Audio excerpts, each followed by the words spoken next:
All right. Hi, friends. I'm Karina, and I decided to start a little short series about my baby. Um, my original my goal towards um, this video, this series of videos, is to share my miscarriage story and to be able to help me to heal, but also to let others know that they're not alone, especially women, because you can feel pretty lonely. Um, and as the world goes on, you don't. So, I wanted to start off with where everything began, which is infertility. And what kind of helped me to start getting these videos going, though I've been thinking about doing it, is by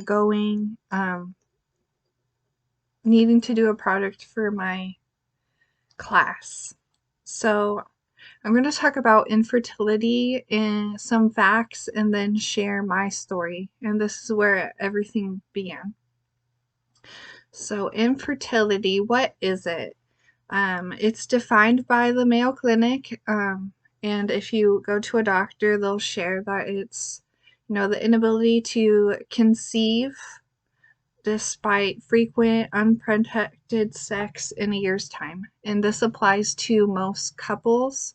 So usually a doctor, like an OBGYN, is not going to diagnose you as being infertile or start thinking about looking to run tests about why you're not getting pregnant until after trying for a year or so, and then they'll start looking into that.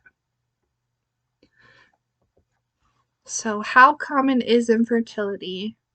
It affects about 15 to 20% of the population, and this can equate to about 1 in 8 couples, which is pretty profound, especially because it's something that's not talked about a lot.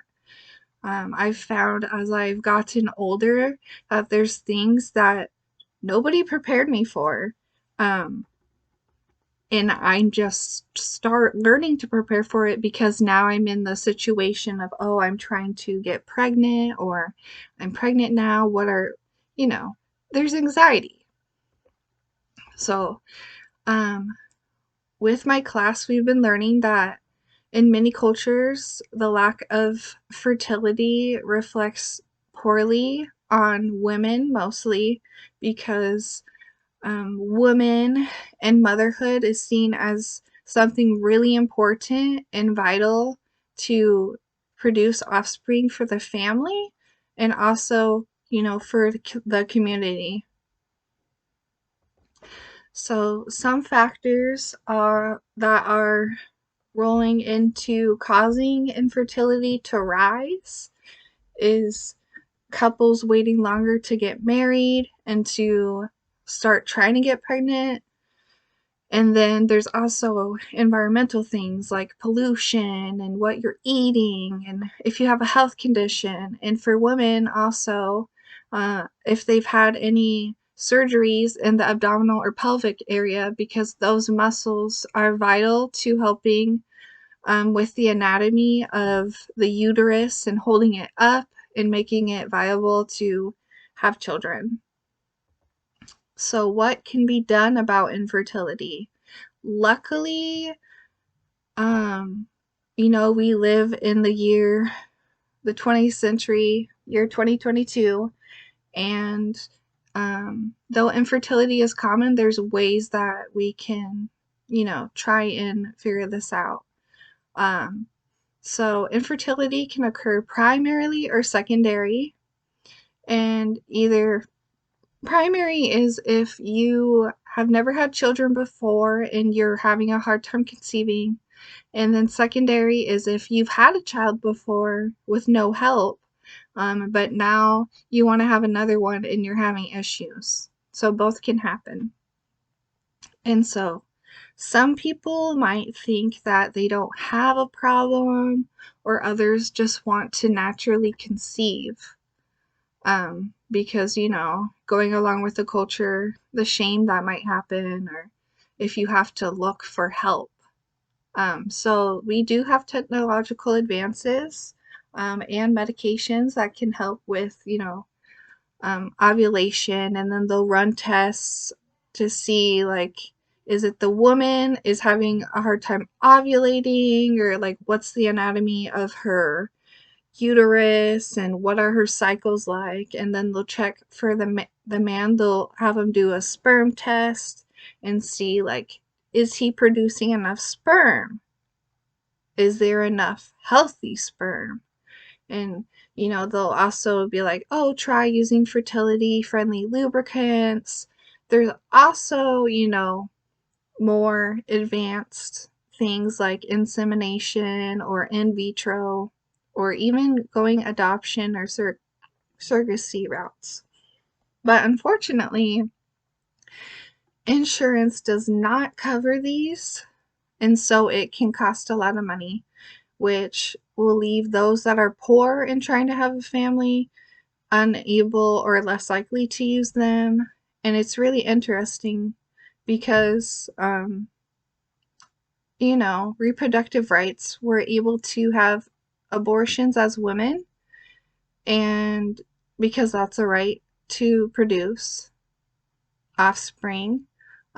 So I find it interesting that, like, insurance will cover that, um, but they won't cover other things like, isn't it our reproductive right to also be able to produce children, even if that includes getting help? And you would think that they would consider that, especially when our ratio of how many people are in the population compared to how many births are happening, it's not enough to replenish our population. So it's interesting. But anyways, so this is kind of where my story started. Growing up, I, was on and off with my periods, and my doctors equated it to I was really active in sports. And so, I thought nothing of it until we started thinking about, I'm married and now trying to think of, starting a family. And I hadn't had a period in forever. And I was like, that's weird. And, obviously, when you're married or sexually active, that's the first thing you check. Are you pregnant? And I wasn't. And so, I actually ended up getting diagnosed with PCOS, or polycystic ovary syndrome. And I'm the first in my family to have this issue that we know of. Um, so they diagnosed PCOS, which they did that through, one, I hadn't had periods regularly, like I hadn't had one in like 6 months. And then two, they drew a testosterone level, and because it's a hormonal imbalance, and I had really high testosterone, which is why you can probably see I got some facial hair, and that's the effects of having too much testosterone and having imbalance. Um, and then third, they did a vaginal ultrasound, and they looked at the ovaries, and there's something called like the string of pearls or ring of pearls, and basically your ovaries have these multiple cysts that go like in a line, kind of like a pearl necklace. And that is polycystic ovary syndrome, um, which can lead to infertility. So I wasn't exactly told like, oh, you're infertile, but we had to, I had to take hormones to stimulate me to have periods. And honestly, that's like kind of the route they do. Either you can be on birth control, or if you're trying to get pregnant, then they'll put you on like progesterone or something, to, do that. And then I was doing that, and we were, using friendly lubricants and everything. And I still, oh, also they put me on metformin because PCOS means you can end up having diabetes, type 2, metabolic syndrome, gaining weight and really struggling. Um, and we've been trying to do the Mediterranean diet, so that's been a little, but yeah. But they also put me on the metformin to kind of help with if I did get pregnant to help keep the baby. Because miscarriages are common with PCOS too. And so that's the hard thing about infertility is that even when you get pregnant, like you're so excited, but then now you have this worrisome feeling of like, oh gosh, like what if I lose the baby? Anyways, um, so that was really frustrating that I didn't get diagnosed until I was 26. And like, why didn't it get caught sooner? Um, and so, yeah, that has been my story of, getting diagnosed with PCOS and then, you know, being put on all these meds. And it's overwhelming, like looking at all the meds and being like, I'm 20 something years old and I shouldn't be on this much medication. Um, but it is what it is. And just know that, your story probably looks different than mine. It might be similar to mine, but you're not alone in the struggle and the frustrations of wanting your body to be working and feeling like it's against you. And then, all the anxieties of like, what do we do if this doesn't work out? So here are my resources. If you guys want to go ahead and like look more into it, want to read the articles, um, I thought it'd be helpful to provide resources as well. I'm in the health profession and it's better to look up things too instead of just hearing someone say something. But thank you so much for watching, and I will share more when I'm able to.